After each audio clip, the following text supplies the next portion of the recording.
नमस्कार बंधुगण आपण मानक मोर वास्तु विचार चैनल रे स्वागत जनाऊँगी।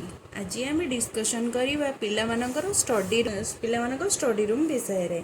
आजिकल पिला माने पाठ पढ़ा बहुत कष्टस अच्छा।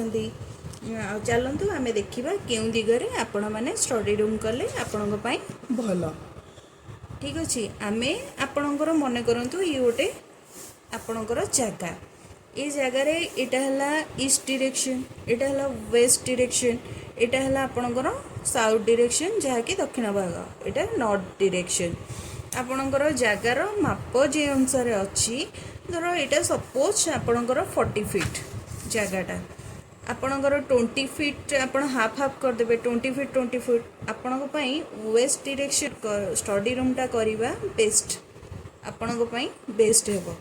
जदि आपण घर कर सारी आपण स्टडी रूम को आपण चेंज करि परिबेनी घर तो आमे भांगी परिबानी ना घर भांगिले तो आपणकर बहुत लॉस हो जिवो।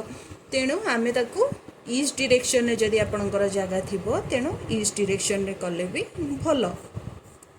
जदि ईस्ट डायरेक्शन रे न होई पाइला आपण उत्तर आउ पूर्व दिगरे करि परिबे जहाँकि ठाकुरंक जगह से दिगरे भी आपण करि परिबे स्टडी रूम।